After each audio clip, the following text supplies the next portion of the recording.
Celeste Butler is a self-taught fiber artist and quilter-preneur, as she puts it, and she is committed to promote togetherness in her community through quilting. One way she does that is by teaching.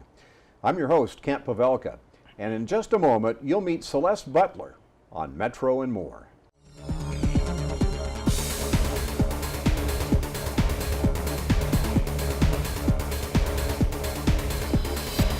Greetings from the set of Metro and More at Metropolitan Community College, serving more than 50,000 students with over 120 programs at our 8 locations in the daytime, evening, weekends, or online. Welcome back to Metro and More and a visit with Celeste Butler. Celeste joining us on the set here. It's a pleasure to have you on the show. I can't wait to start talking about what you do because it's just fantastic, and it's great to have you on the show, Celeste. Thank you, Ken. Feel blessed and honored to be here. Yes, it's a pleasure to have you. Tell our viewers a little bit about yourself, just to get started. Where you've been, what you do, and your story, if you will. Well, my family, we're the first generation here in Omaha, Nebraska. My dad comes from Arkansas, part of the Great Migration North, by way of Chicago, where he met my mom. Then he worked in the steel mills for a while there. From there, came here to Omaha following the packing houses, and our family settled here in Nebraska and has been here ever since. Probably the late 50s. So, yeah. Quilting and fabric has always been a part of my life.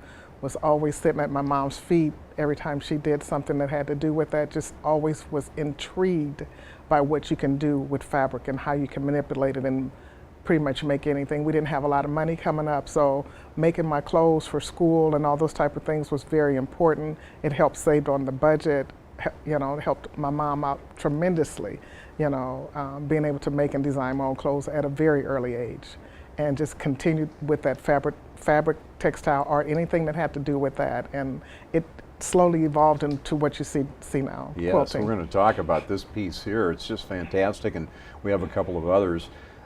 It all began by you, kind of by osmosis from your mother. She taught you how to sew. Is that how it started? Absolutely. Always around my mom, and she sewed. I can remember when she and you know, we were able to get our first sewing machine in the house, and I think I was like a teenager at the time.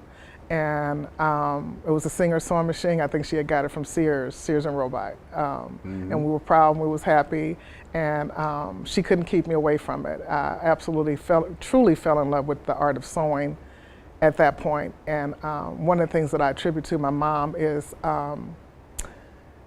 especially in the summertime where kids can get into a lot of trouble, one of her things that I didn't see then, but it evolved over time, where I was able to see her vision, her ways of keeping me off the streets and out of trouble.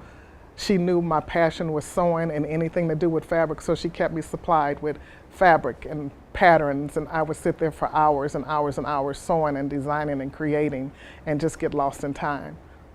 So. And it all obviously started with clothes. Absolutely, your own it did. clothes. Absolutely, it did. And talk about the evolution as to how you wound up doing what you do now. Wow, quilts were always, at that time it was for utilitarian purposes. We needed to keep warm, so they were always around. They were always hanging on somebody's line or draped over somebody's sofa, or somebody got sick wrapping them in a quilt and that type of thing. And because they were already in that environment of which we were growing up in, I don't know, I just had a vision one day. What if I can take that same thing and manipulate the fabric and make faces, and make, instead of painting with threads and adding in various other medias to be able to create an image. And it evolved over time to some of the work that I do now. Yeah, that's why you're a quilter-preneur. That's why I'm a quilter-preneur. I mean, this is your career now. Absolutely, absolutely. You're an artist, and you work. What's the name of the organization you were telling me? I'm one of the fellows for the 2017 Union for Contemporary Arts. Union for Contemporary Arts. Yeah, and they've selected 5 artists from the local area here to be in residency there for an entire year, which is 2017.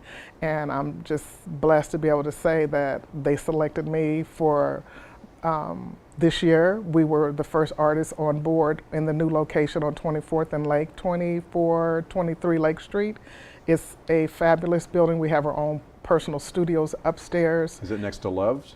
It's cat-a-corner from Lloyd. Across the street. Okay. Matter of fact, it's the old Blue Lion Center, the old Workforce Development Center.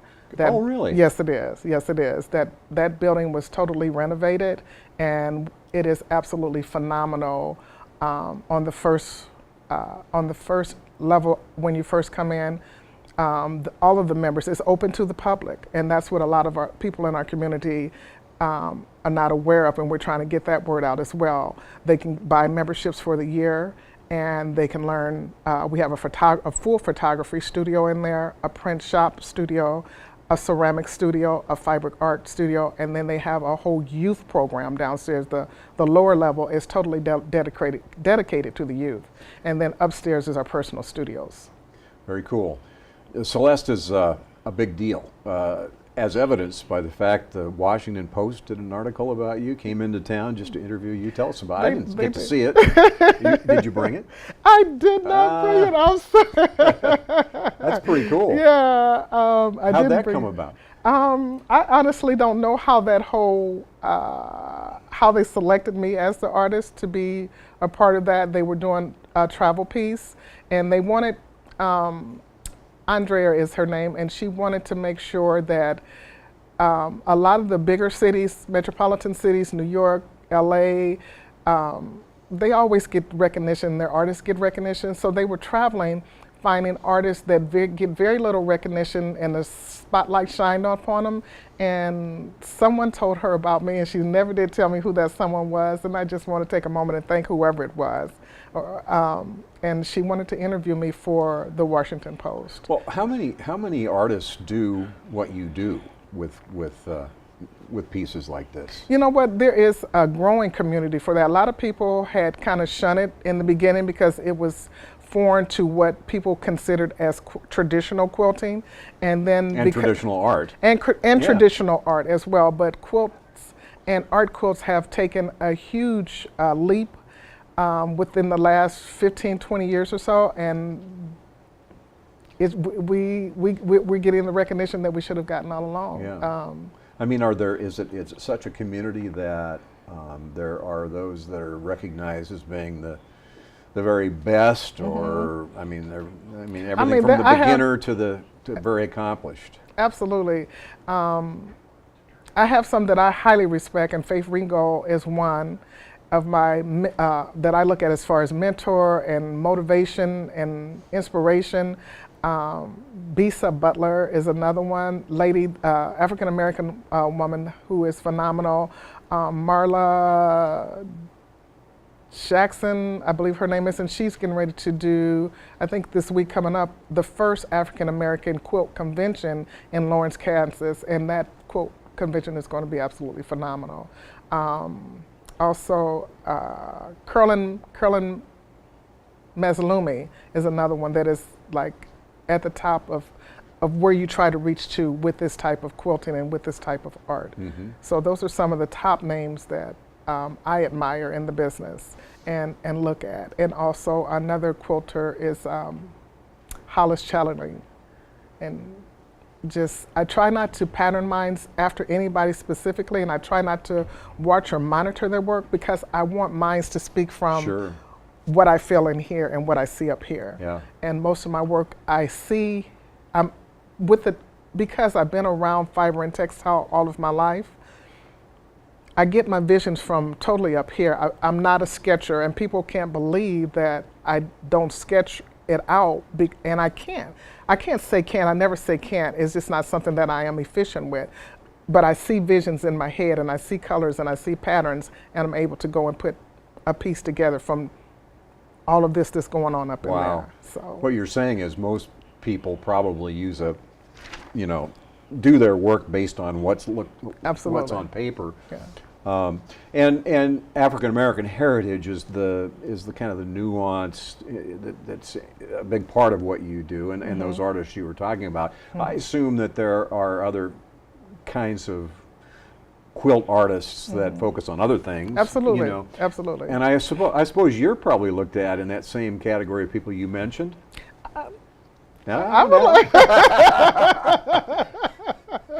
Here I'm asking you to, you put me on the spot. To say that about yourself. Yes. That's hard. You know what? Since you put it out there, I'm going to say yes. Well, see, I had to ask. Yes. Well, let's. And you also are a griot, a storyteller, and that has African American connotation to it too. So you do these. Yes.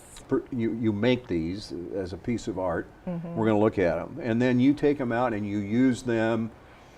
Not as a prop, but you show your artwork and then you tell stories, or explain how you do this. Like for this particular piece here, a lot of these fabrics I collected down through the years, and I knew I wanted to create a piece that kind of spoke to my African heritage. And I said African American, I meant African, yeah. Yeah, that's fine, African American. And the symbol in the middle is from West Africa, the Ndinkara symbol, and it means love lights the path, and it never gets lost on its way home. I love that symbol because it just speaks to the core and the values of who I am as a person and what's important to me. Love lights the path and never gets lost along the way. It never gets lost on its way home. On its way home. On its way home. And that's this here. That's this symbol here, African Ndinkara symbol. And like I said, I collected a lot of these fabrics piece by piece over the years, and I didn't use a pattern with this one either. Just wanted to piece it together, kind of like the traditional quilts, where they were pieced and patched, and you had a scrap of this and a piece of that to be able to put a quilt together. Most of the classic and traditional quilts, it was never about buying a yard of this and 2 yards of that and a yard and a half of this. They used their clothes, they used ties, they used dad's work pants, they used aprons and hand towels and feed bags, and they made their quilts from there. And if you look at some of the quilts throughout history, they even had cotton from the fields in them to make them up, and straw and various different things like that to inside those quilts, just to be able to pad it to keep warm in the wintertime so families could survive. Yeah. This one thing about your work in this piece, obviously, the colors are just striking. Yeah. I mean, is that part, it has to light up like that too? That's in your head also. It is. I see a lot of color. Even when I close my eyes, I'm seeing flashes of color. And oftentimes, even through the night, I'm seeing things, and I'll get up and jot something down in my pad or make a note of it for later. And how many artists do their work like that? I don't know. It's everybody has their own way of how they develop their technique, and that's just something that worked for me. And even when I'm working on a piece, it might take me, especially if it's a lot of my pieces are commissioned, so I ask the person to give me the time to put my wholeness into that, because in that time I'm in a space with what I call peace, serenity, and I'm talking to my God at that time of what this piece should feel and what it should look like. And when it reaches that person's office or home or wherever they decide to display it at, I want them to know that I prayed over that, and it's a special sanctuary type of piece of work that belongs to that person in that space. And I will always want to pray over them and kiss them up to God, just blessing back for what has been given and gifted to me. So it's a great story. Yeah. So talk to us about how you would take this piece out if you were going to do a lecture or whatever, the griot part of it. What would you have to say beyond what the art is here? As far as this piece would mostly be teaching about the history of quilting and how they use pieces to piece a quilt together. And then now that would be an example of what each one of these. When you see the colorful part there, most of those are strips and pieces there. And then when it changes to almost like a leopard purple piece here, that was just a little strip that I had worked in there. That's all the fabric that I had of those. So I don't try to measure it. I just keep working with that piece. This green square here, that's one piece.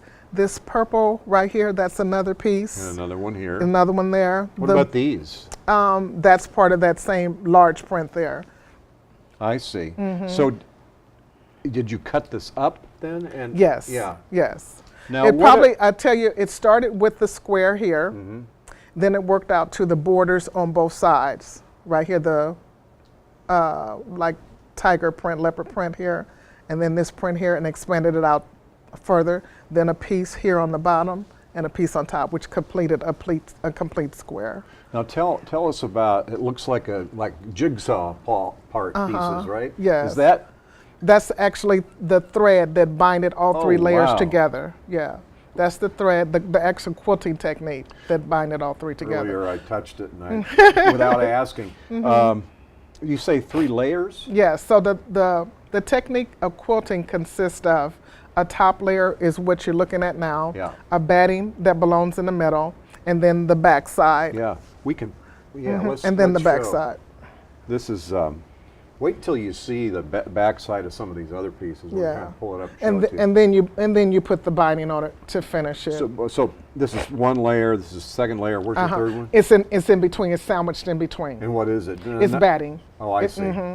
That's And what this makes and it this, warm, right? That's what keeps you nice and toasty and warm. And you said this is actually on your bed. Well, I keep it in the house, and like this particular one is at my studio now. So when I want to take a break and just kind of take some downtime, I'll snuggle up under it, come out from under it with some more inspiration, and be ready to go. You are something else, Celeste. I'll be the prop guy here. I want to show the rest of these. Let's see. Okay, And I can now, help you hold it if this you is want.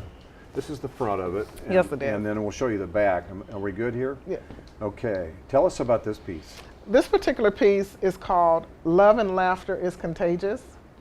And this is a little boy. His name is Marcel, and he happens to be my grandson. He was maybe about 18 months at the time, and it was a hot summer day. And his dad, Prentice, the two of them were sharing an orange soda together. And Marcel had just a few little teeth in his mouth, and just to have that FaceTime with his dad, Yeah. and they was laughing and giggling, and just the happiest moment that you want to see. I captured that just by taking a picture with I think it might have been my cell phone or my digital camera at the time, and captured that moment in time. And that's one of the things about preservation. Quilting allows you to preserve that moment. The photography does, and then transposing it into quilt. Looks like a painting, Celeste. Absolutely, and that's the whole technique. It's called thread painting. All of those are individual threads to paint with to create the dimension and just to give it all the details. There's textile paints and dyes, so I like to mix medias with everything, and then So you mixed paints with the material that you're using? I'll sketch it out with my textile paints or dyes, whichever one I decide to use, and I generally mix the two because I'm looking for a certain color or a certain unique color to create as my base, as my foundation. And then the last part is the threads that go over it to give it all the dimension and detail. We were talking also earlier about how long these things take you to do. Absolutely. And I suppose you can ask any artist about their work. Let's show you the back of this too. This is the back. And the back is a vintage fabrics. I love collecting vintage fabrics, and I love working my vintage fabrics in with my new pieces, for the simple fact is I don't like to have my work duplicated. When I do one of these are one-of-a-kind pieces. And with my vintage fabric, it adds that extra layer of authenticity to it that very rarely you're going to be able to go back and find that piece of fabric to duplicate it. They are absolutely exclusive one-of-a-kind pieces. So Celeste, you said you do this on commission. Yeah. So if I wanted to have you make a quilt for me, what would the process be? First of all, how do you get in touch with you? How do you get in touch with me? You can get in touch with me by way of my email, which is divineassignment7@gmail.com. I'm at the Union for Contemporary Arts, and I'm there until, I believe we're there, our fellowship is up in November. And I'm on Facebook. Just reach out to me. I'm not hard to find. Celeste Butler, is that the Facebook? Yes. Okay. Yes. But I mean, is it typically that I would have an idea what I'd want you to do, or would you talk to me, or I mean, how does that work? I would, if you had like a photo that you wanted to work off, and not all photos would be able to make the grade because you need to pull out certain details in it. And a lot of our older photos, they're either starting to disintegrate or they just wasn't very high quality at the time. So it would go with you to kind of look through some of those that would tell the story that you wanted to capture and see which one would be the best, and then we would work off that particular photo to create a piece. And some are just, sometimes people have given me a concept or an ideal and want me to build something off of that as well. So, yeah. Well, before we show this last piece, talk a little bit about this whole line of thing. I mean, I was going to say hodgepodge of things that you do, and that's not a good word, but I mean, the idea of educating young children, the African history, culture, the community, what you put into this, and what you hope people get out of it. I mean, how does that all come together? Well, last year I worked with approximately 50 of the scholars at Nelson Mandela Elementary. A summer internship residency with them, teaching the art of quilting and passing that history down to the next generation. I feel like it's my responsibility. A lot of our youth have been hurt, they've been damaged, and they're just looking for a voice.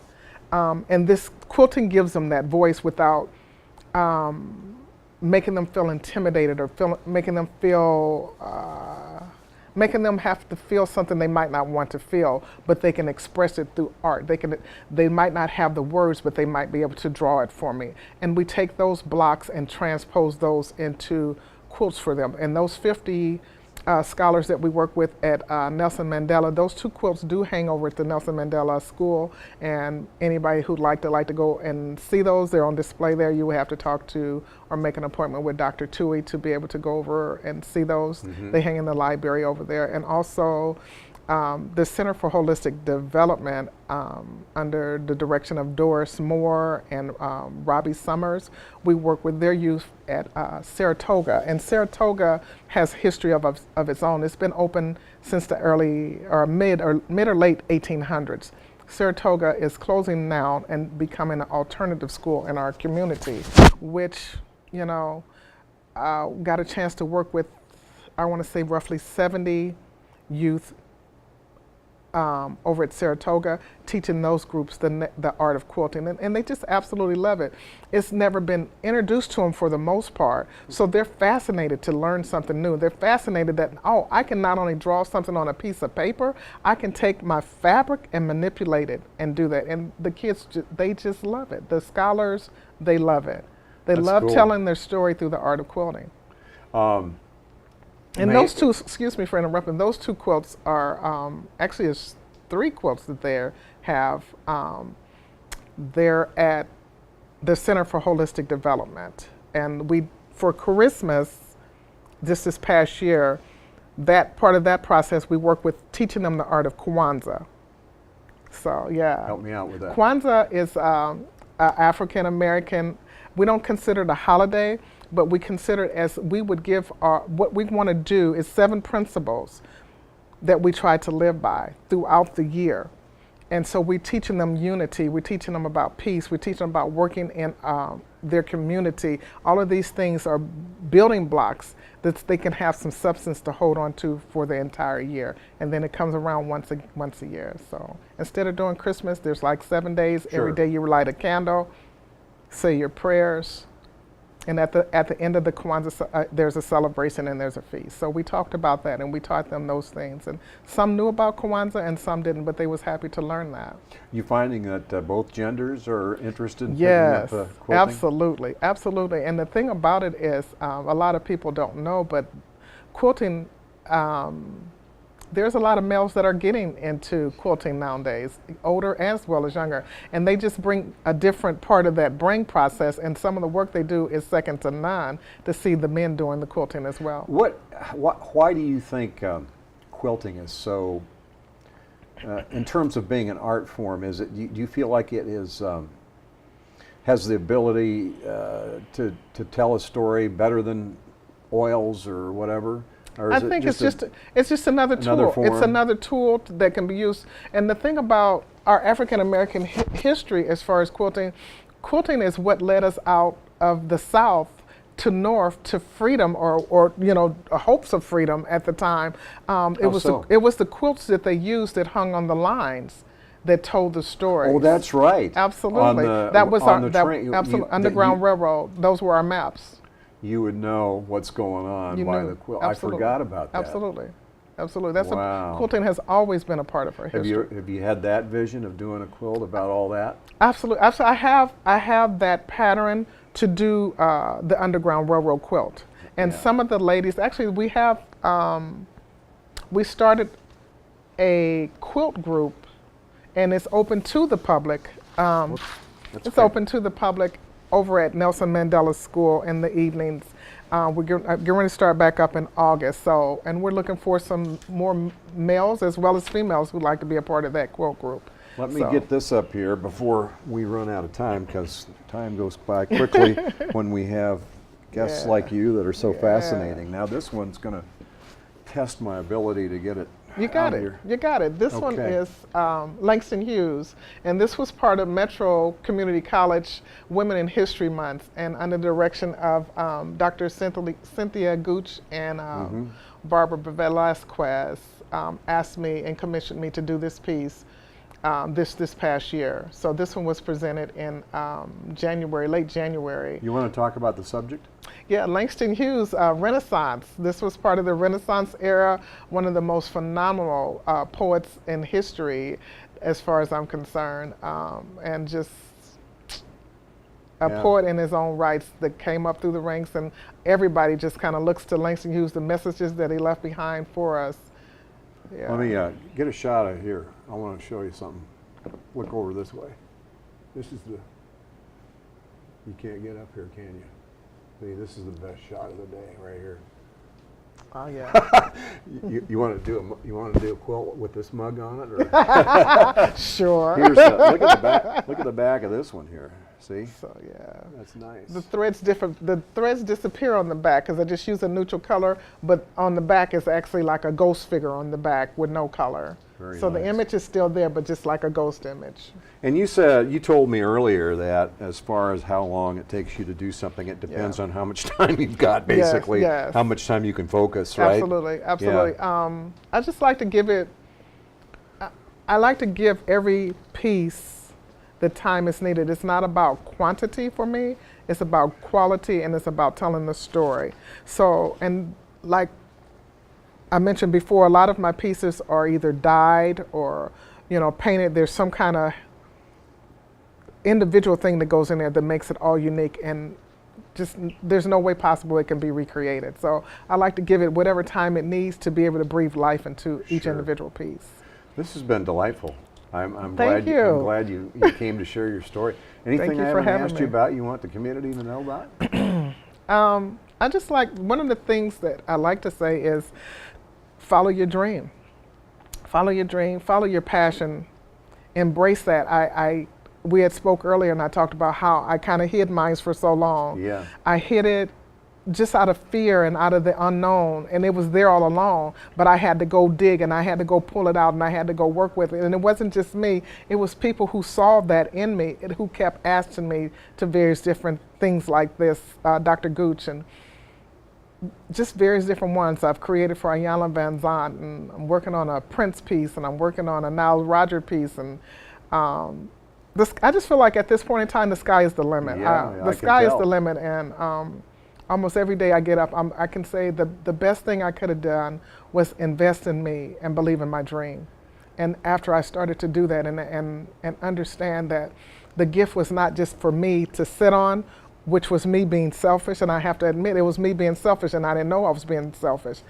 The gift was put in me for me to serve.